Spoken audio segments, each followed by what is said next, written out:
Hi guys, welcome to another episode of Words of Ages. The missing step to making your dream come true.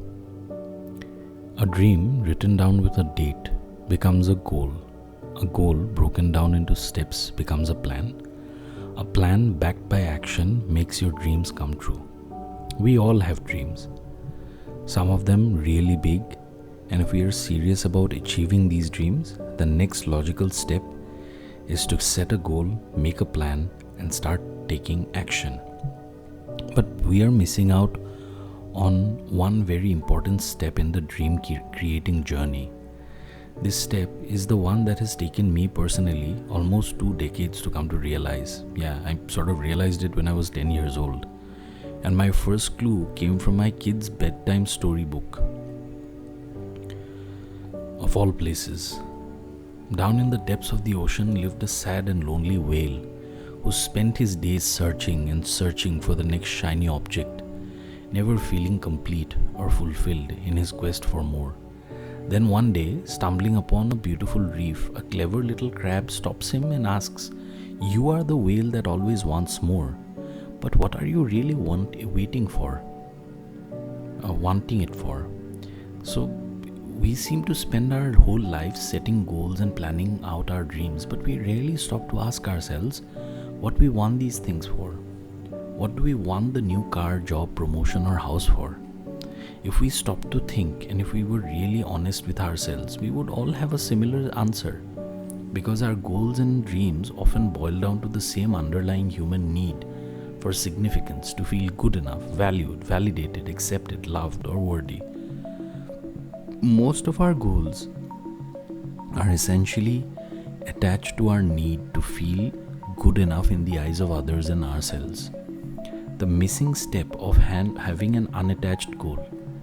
Having an unattached goal is the missing step in our dream living process. It is such an important step for 2 simple reasons. When we have goals that are conjoined to the need to be good enough, we can only end up with one of 2 finish line photos. You on the podium with the winning medal around your neck, but looking around at the next shiny medal to chase, not fulfilled by your achievement, or you not crossing the finish line with an I'm a failure sign around your neck, left with an even bigger hunger for validation and self-worth.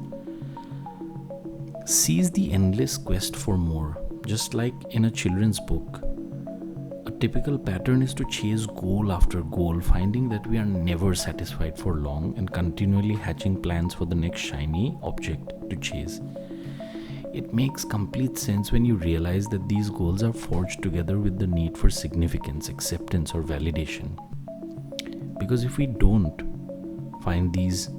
fill those needs first and instead use our goals to meet them, there is no car, house, promotion, or partner that will.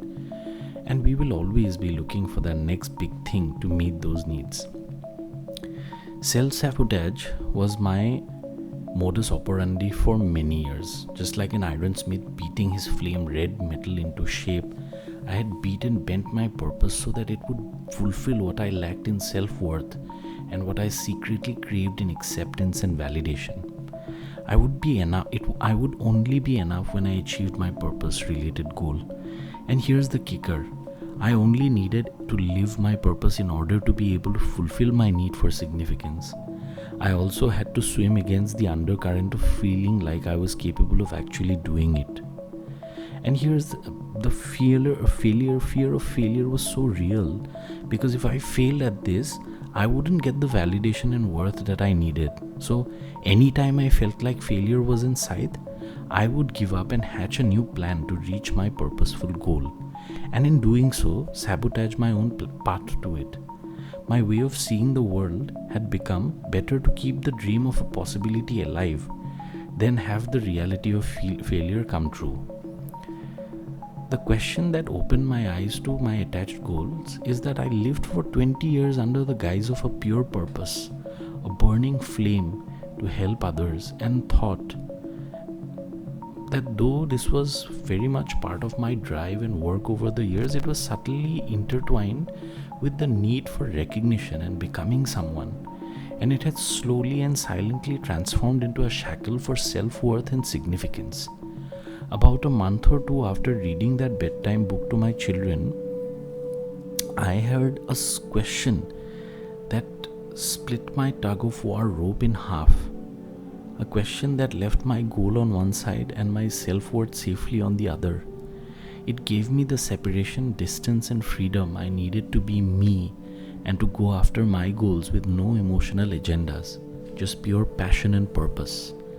And the magic question was, if you don't get what you want, what would that mean about you? When I first heard that question, my answer came so quickly: I'd be a failure. It seemed like a simple mathematical truth to me. Don't achieve my lifelong goal equals failure. What other answer could there possibly be? As it happens, there is only one right answer to this question, and it wasn't the one I gave. The right answer sounded simple. There was nothing complicated about it, and it just didn't settle, or disperse in any way. It just kind of hung there in front of me, just waiting for something to happen. And something did happen. About a week later, I was running through my typical pattern, the way I would always approach my purpose-related goals, and how, after seeing and concluding that nothing would ever come from my efforts, just give up. But that day I suddenly remembered the question that if you don't get what you want, what would that mean about you? And more importantly, I remembered the right answer: nothing. Yes, you read that right. The answer is nothing. Not getting what you want changes nothing about who you are. You are still you. You are still worthy. You are worthy whether or not you achieve your goal.